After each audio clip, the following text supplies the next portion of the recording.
Tetapi ada pohon yang cukup rindang di depannya, sehingga saya bisa menghabiskan waktu bercengkerama dengan istri saya di bawah pohon rindang itu. Nah, itu adalah fantasi saya, dan saya jujur untuk hal itu.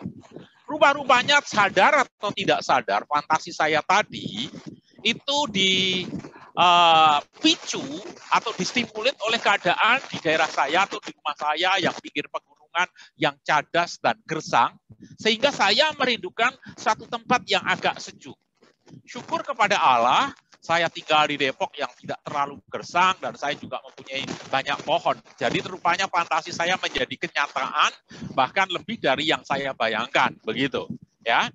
Nah, rupanya itu bukan mutlak milik anak kecil. Bahkan orang-orang dewasa pun suka berfantasi. Mungkin nggak tahu dari kalian punya fantasi berpikir satu saat saya punya pacar bintang film dari Korea gitu sehingga saya bisa tinggal di Korea yang sejuk. Ya, bisa saja kalian berfantasi seperti itu. Dan itu bukan dosa ataupun kesalahan selama tidak melanggar firman Tuhan. Karena dengan fantasi ini industri film baik Marvel maupun DC Comics survive sampai sekarang. Ya kalau sekarang nggak boleh di gedung bioskop, di Netflix lah, kalau kayaknya begitu. Ya, jadi dengan adanya fantasi-fantasi orang-orang yang ada di Amerika sana atau di belahan dunia yang lain, maka Marvel dan DC Comics itu masih laku. Mengapa? Karena mereka berpikir dunia membutuhkan hero-hero, superhero yang bisa membatas kejahatan, ketidakadilan, atau hal-hal yang tidak nyaman di sekeliling mereka. Dan itu wajar saja. Nah, saya nggak usah tulis di chat gitu, cukup di hati masing-masing gitu ya. Siapa superhero favorit kalian? Kalau saya jujur dari Marvel, saya itu suka yang apa itu, yang bisa dokter apa namanya? Saya lupa ya, apa yang di Marvel yang bisa merubah waktu itu. Kok mendadak jadi lupa sekarang ya, gitu ya. Saya suka tokoh itu gitu. Orangnya cool gitu ya. Kayaknya nggak punya emosi begitu. Dan ketika dia negosiasi dengan musuhnya sang waktu itu, wah keren banget gitu. Nah, inilah fantasi kita. Dan masing-masing kita tentu mempunyai fantasi tentang superhero favorit gitu ya. Nah, tetapi nggak ada gitu yang favoritnya itu lower zero gitu ya, lebih rendah dari 0. Nah, siang hari ini kita akan membahas bukan superhero, tapi kita akan membahas seorang tokoh yang lower zero, yaitu yang telah ditulis di IG kalian ataupun di medsos kalian. Kita siang hari ini akan melanjutkan, kita akan berbicara tentang Zakheus. Ya, nah, mengapa kita membahas Zakheus yang saya sebut tadi sebagai lower zero? Orang-orangnya pendek, gitu ya, pelit, antek asing, gitu ya.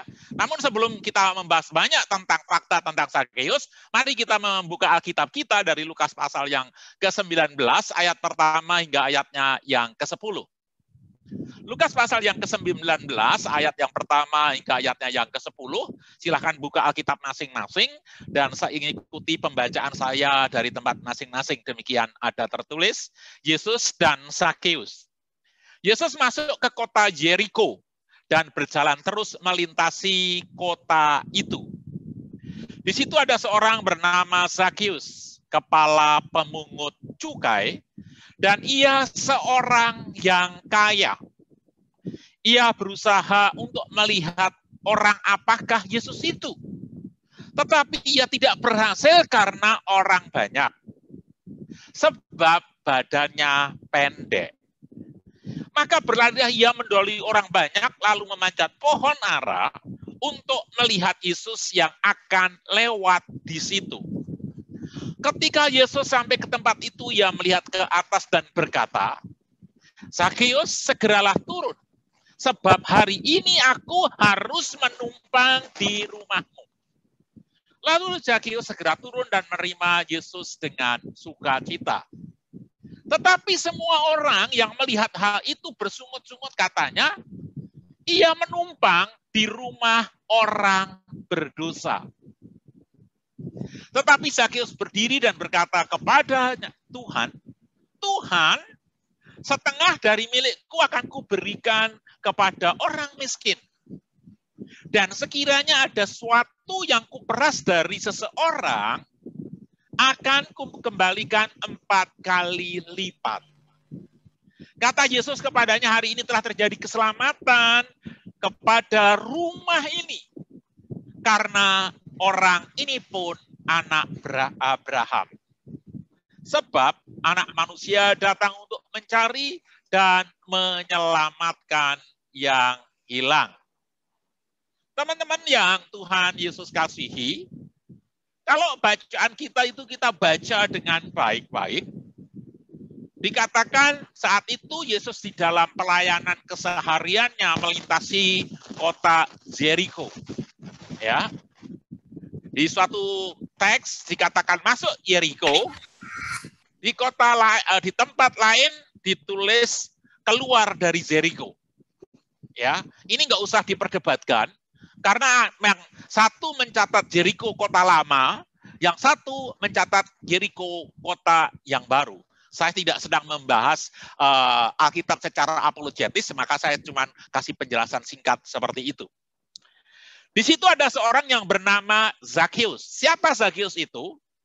Dikatakan dia seorang pemungut cukai. Dan ia seorang kaya. Oh, bukan pemungut cukai. Kepala pemungut cukai. Jadi levelnya di atasnya Matius yang pemungut cukai. Mungkin dia bosnya. Kalau debt collector, dia kepala debt collectornya. Kayak begitulah kira-kira. Ya, jadi cukup punya anak buah, cukup punya pengaruh. Gitu. Ia berusaha melihat orang banyak, melihat orang apakah Yesus itu. Oh, rupa-rupanya Zakeus ini seorang yang update. Sekalipun dia suka ngitung uang, tapi juga update terhadap medsos. Sehingga ketika di medsos tertulis Yesus akan lewat di kota dia, wah kesempatan. Saya orang sibuk. Orang yang selama ini sibuk mengurusin kerjaan, saat ini ada kesempatan.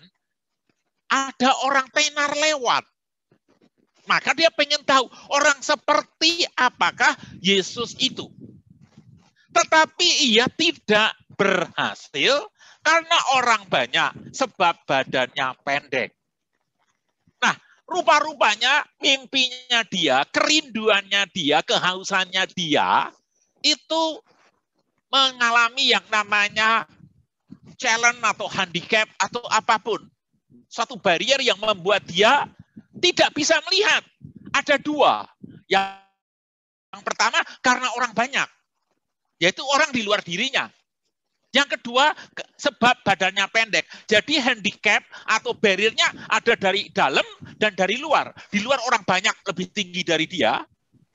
Dan dari dalam, dia lebih pendek dari orang banyak. Ya, jadi ada barrier seperti itu. Namun Zakeus, selain orang yang update medsos, gitu ya, dia orang yang juga smart. Dia tahu ada handicap yang dia alami, maka dia berlari mendahului orang banyak dan memanjat pohon. Kalian perhatikan baik-baik. Ketika dia sadar akan handicapnya, ketika dia sadar akan limitasinya, ketika dia sadar akan keterbatasannya, maka dia bekerja lebih keras. Dan itu common sense. Oleh karena itu bagi kita, ya, bagi kita, kalau merasa mengalami handicap apapun itu, misalnya saya dulu lahir dari keluarga orang miskin, saya berpikir, kalau saya tinggal di kampungku ya selama-lamanya aku miskin. Maka saya pergi ke Jakarta, konon Jakarta adalah tempat orang mengadu nasib. Waktu itu nggak kepikir masuk UI, nggak kepikir UI itu apa juga nggak ngerti.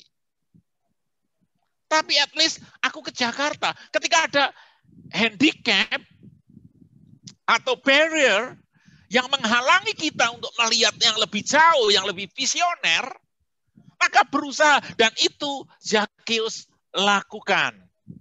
Nah, oleh karena itu, dia memanjat pohon ara dan dia mendahului orang banyak dan memanjat pohon ara. Dari situ dia lihat mukanya itu ya, cerialah. Wah, yang lain berdesak-desakan, gua bisa melihat dengan jelas. Dari sisi atas, sisi sebelah kiri, sebelah kanan, dia bisa. Nggak terhalang oleh orang banyak. Lihat mukanya penuh kemenangan, penuh kesenangan. Seperti itu. Inilah Zakheus. Nah, setelah dia mendahului orang banyak, ya, dan itu tidak sia-sia.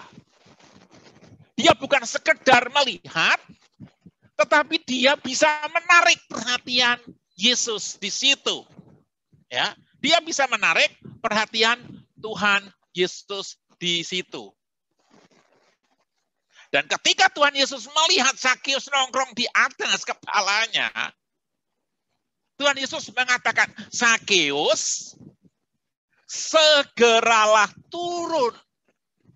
Sebab hari ini aku harus menumpang di rumahmu. Segeralah turun, Zakheus. Sebab hari ini aku harus menumpang di rumahmu. Ini pemilihan kata Lukas begitu luar biasa. Segeralah turun, sebab hari ini aku harus menumpang di rumahmu. Penggunaan kata harus. Ini luar biasa. Maka dibilang, segeralah turun. Mengapa segera turun? Sebab hari ini juga aku harus menumpang di rumahmu. Jadi Yesus seolah-olah sudah menetapkan, yes, saya sudah mempunyai agenda untuk datang ke rumahmu. Dan bukan segera datang, bukan sekedar datang, sekedar mampir. Terjemahan bahasa Indonesia sangat jelas, dia menggunakan kata menumpang.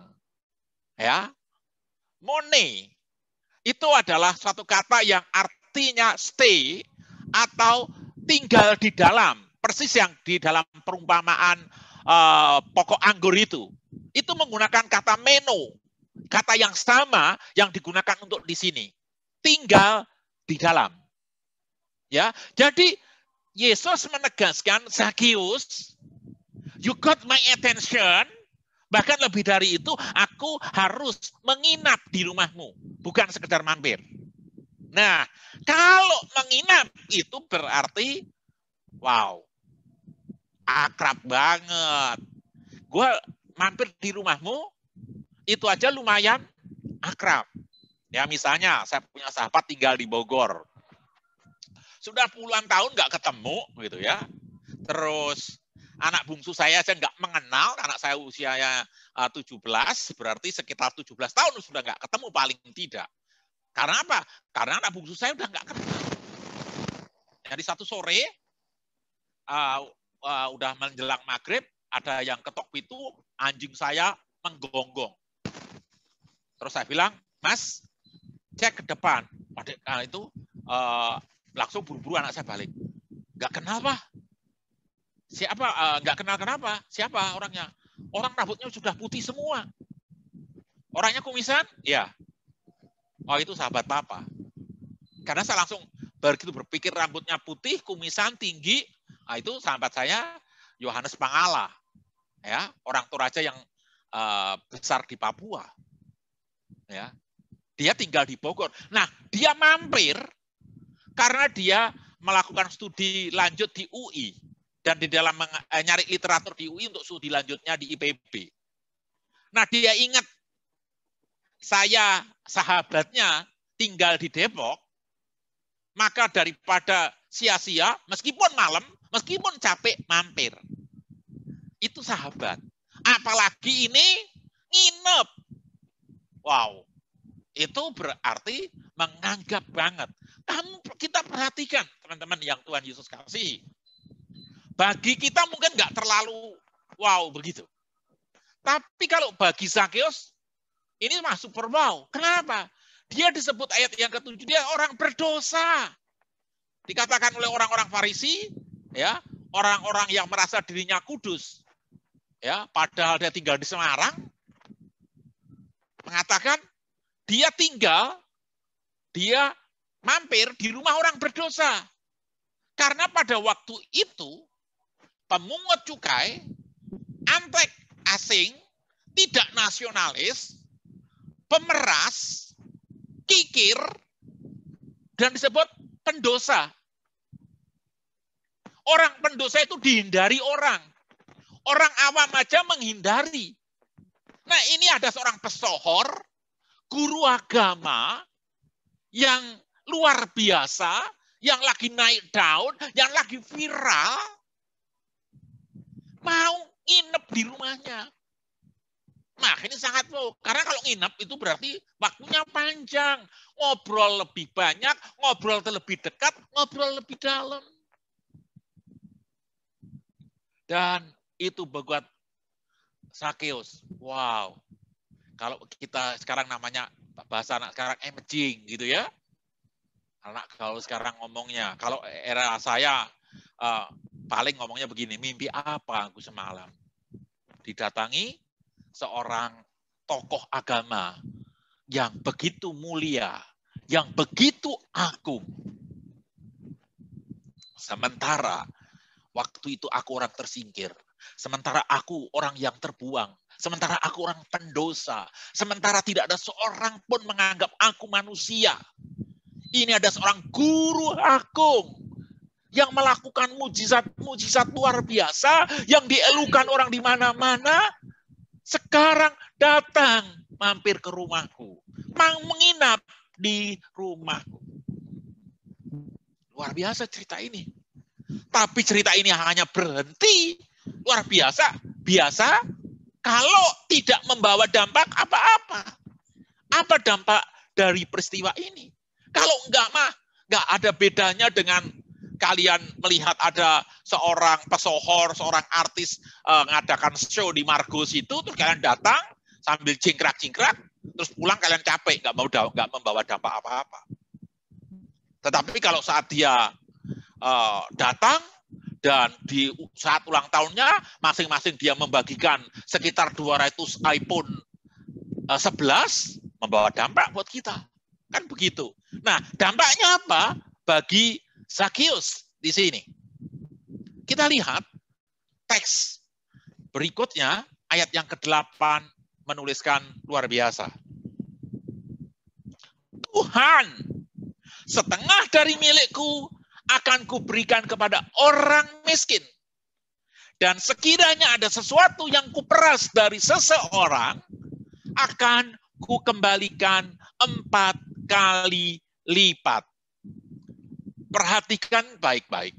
Kalau orang memang pada dasarnya terlahir, dididik untuk murah hati, seperti Bill Gates, begitu, ya, itu nggak memberikan begini mungkin biasa saja.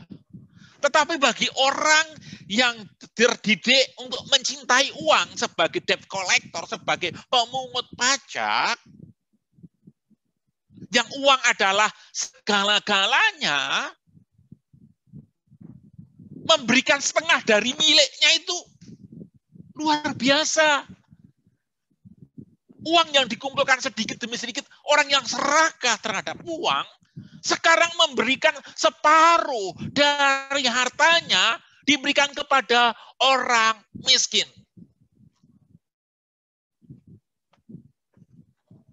Ya, yang dulunya kikir dan serakah sekarang menjadi seorang pemurah. Bahkan dikatakan, jika ada yang kuperas, seseorang akan kukembalikan 4 kali lipat. Tolong camkan ini baik-baik. Orang Yahudi secara umum, teman-teman yang Tuhan Yesus kasihi, orang Yahudi secara umum, itu kalau memeras atau hidupnya, itu hanya melakukan hukum. Kalau udah melakukan hukum Tuhan, jempol sudah. Tolong perhatikan. Di Imamat pasal yang ke-6, ayat 2 sampai 5, saya nggak akan baca semua. Misalnya ayat yang kedua, dikatakan begini. Imamat 6 ayat 2. Apabila seorang berbuat dosa dan berubah setia terhadap Tuhan, memungkiri terhadap sesamanya, barang siapa dipercayakan kepadanya, atau barang yang diserahkan kepadanya, atau barang yang dirampasnya, atau apabila ia telah melakukan pemerasan atas sesamanya. Jadi ini ada dosa yang tidak setia kepada Tuhan karena dititipin barang, disangkal. Aku nggak pernah kamu titipin. Terus juga ada yang merampas harta orang lain atau memeras harta orang lain. Apa hukumannya? Ayat yang keempat. Apabila dengan demikian ia berbuat dosa dan bersalah, maka haruslah dia memulangkan barang yang telah dirampasnya atau diperasnya. Jadi kalau orang ketahuan memeras, merampas, dikembaliin. Atau di ayat yang ke-5, atau segala sesuatu yang dipungkirinya dengan bersumpah dusta, haruslah ia membayar gantinya sepenuhnya dengan menambah 1/5. Jadi, kalau ada orang melakukan pemerasan, perampasan, tipu, harus kalau udah dibawa ke imam, terbukti dosanya itu, dia harus diwajibkan mengembalikannya maksimum plus 20%. Dan ini apa yang dilakukan Zakheus? Bukan 20% ku kembalikan menjadi 400%. Orang yang tamak kepada harta bisa sedemikian rupa menganggap harta itu tidak ada nilainya. Itulah akibat perjumpaan dengan Tuhan Yesus. Since I met him. Yang menjadi tema kalian. Itu yang disebut dengan bertobat. Kata bertobat, yang sering kalian dengar di kata metanoia, itu pertobatan. Berasal dari kata metanoeo. Itu seluruh perjanjian baru, kata bertobat atau pertobatan itu menggunakan kata ini. Ya, sekitar 55 kali disebutkan di dalam Alkitab. Ya. Artinya, kata metanoeo itu mengandung makna berbalik 180 derajat. Berbalik 180 derajat seperti apa? Misalnya orang berjalan ke arah timur, maka dia tidak berjalan ke arah timur laut atau tenggara. Karena arah tenggara masih ada unsur timur-timurnya. Tenggara dan selatan kan timur laut, timur dan selatan kan tenggara itu. Kan ada unsur timurnya. Timur dan utara kan timur laut. Ada unsur timurnya. Tetapi yang namanya berbalik arah itu adalah yang dulunya ke timur berbalik ke barat, tidak ada unsur timurnya, bahkan melupakan timurnya, bahkan bertentangan dengan timurnya. Maka per definisi kata metanoeo itu adalah berubah pemikirannya kepada sesuatu yang lebih baik, yang lebih benar, dengan sepenuh hati, membenci dan muak, bahasa Inggrisnya dengan kata muak, terhadap kesalahan dan dosanya itu. Sekali lagi, berubah pemikirannya kepada sesuatu yang lebih baik dan lebih benar, dan dengan sepenuh hati membenci atau muak terhadap kesalahan atau dosanya. Itulah pertobatan. Dan itu yang terjadi pada Zakheus. Zakheus yang hidupnya pertama kali sangat didikte, sangat dikuasai, sangat diperhamba oleh yang namanya uang. Maka dia rela memeras bangsanya sendiri. Maka dia rela menjadi antek asing demi uang. Dalam pertobatannya, uang menjadi tidak berharga baginya. Sehingga separuh hartanya yang selama ini dikumpulkan sedikit demi sedikit dengan memeras, dengan menipu, dengan mengintimidasi, sekarang dianggap sampah. Bahkan dia membayar, kalau ada yang diperas, dia rela membayar 4 kali lipat. Itulah akibat perjumpaan dengan Yesus. Since I met him. Karena apa? Karena Yesus. Setiap orang yang berjumpa dengan Yesus selalu mengalami pemulihan nama. Restorasi dari namanya. Zakeus yang nama aslinya artinya adalah murni dan tak berdosa, telah berubah desainnya dari murni tak berdosa menjadi pendosa, sekarang dipulihkan lagi menjadi sesuai dengan namanya, murni dan tak berdosa. Perjumpaan dengan Yesus selalu membawa pemulihan atau restorasi. Matius ketika bertemu dengan Yesus yang sebelumnya pemungut juga memakai nama Lewi, tetapi kehidupannya tidak sesuai namanya. Matius artinya Matiahu.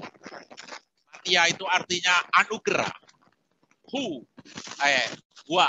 Matia itu kata Yahweh, anugerah Yahweh, tetapi tidak mencerminkan anugerah. Ketika bertemu dengan Yesus, dia menjadi murid Yesus dan akhirnya menjadi seorang yang berguna, bahkan menulis Injil. Onesimus dalam cerita di surat Filemon artinya yang berguna. Tetapi ketika itu dia menjadi seorang budak yang melarikan diri. Setelah ketemu Yesus melalui Paulus di penjara, dia dipulihkan, namanya menjadi berguna. Maria yang kerasukan 7 roh jahat dipulihkan dan akhirnya memiliki Tuhan Yesus.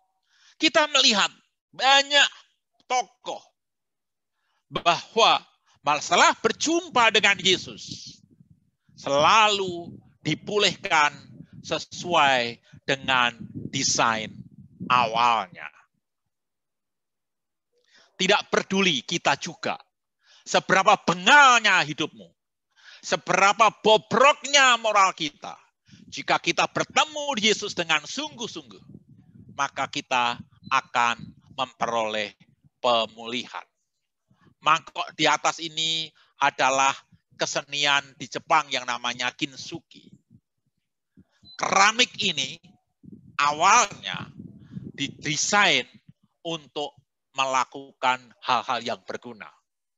Ketika pecah, keramik ini tidak ada gunanya.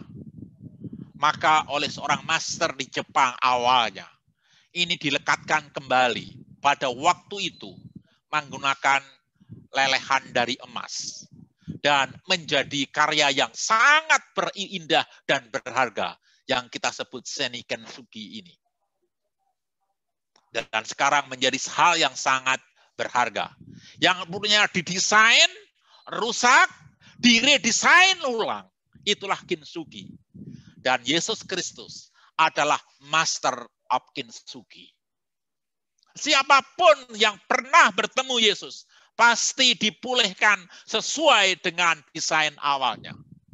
Desain awal manusia adalah untuk memuliakan Allah dan untuk menjadi wakil Allah di dalam dunia ciptaan. Maka ketika hidup kita tidak sesuai dengan panggilan itu, Allah melalui Yesus Kristus menolong kita untuk dipulihkan ke desain awal. Sama seperti kintsugi, sama seperti Zakeus, sama seperti Matius, sama seperti Paulus, sama seperti Onesimus. Sebutkan namamu satu demi satu. Bahwa kamu pun juga akan menjadi kintsugi. Asal kamu telah mau bertemu Yesus. Dan mau diubahkan. Itulah sebabnya Tuhan Yesus mengatakan di ayatnya yang ke-10 tadi. Sebab anak manusia datang mencari dan menyelamatkan yang hilang. Untuk diselamatkan menjadi domba kepunyaannya. domba tebusannya. Oleh karena itu, teman-teman mahasiswa, alumni yang Tuhan Yesus kasihi, jangan terus merasa minder dan tuduhan atas kelemahan atau dosa-dosa kita. Mari bersama-sama dengan Zakeus bekerja lari mendahului kerumunan dan naik ke atas untuk boleh melihat Yesus, untuk attract attention-nya Tuhan Yesus. Dan kalau Tuhan Yesus menyapa kita, jangan keraskan hatimu. Mintalah diubahkan sesuai yang Tuhan mau untuk menjadi barang kepunyaannya yang sangat berharga. Jangan tinggal di masa lampaumu, jangan tinggal di tengah kelemahan-kelemahanmu. Mari kita bersama-sama datang kepada Yesus, Sang Master of Restoration itu, untuk dipulihkan sesuai desain awal kita. Karena apa?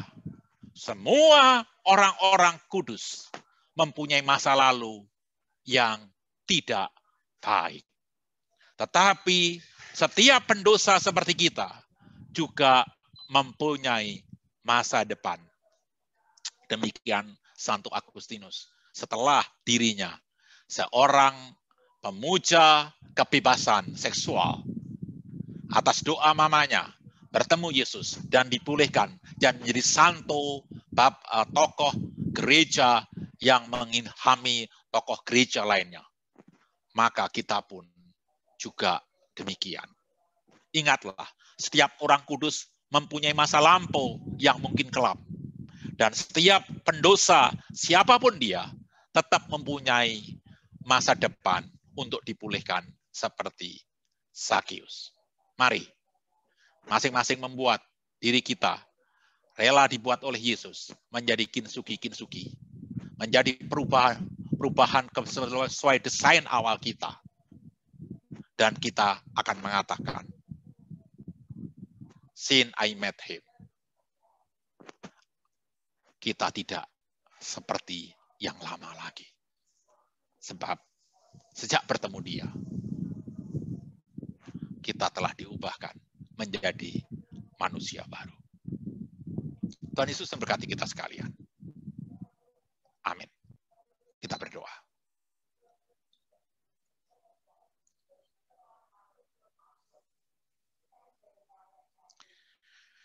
Saya mengajak setiap dari kita untuk merenungkan firman Tuhan yang baru saja kita dengar. Adakah hidup kita mirip seperti Zakeus? Ketika ingin bertemu Yesus, banyak kendala-kendala, banyak handicap-handicap, banyak barrier-barrier yang menghalangi kita untuk ketemu Yesus. Dosa-dosa kita, pengalaman traumatik keluarga kita, ataupun kebejatan moral kita.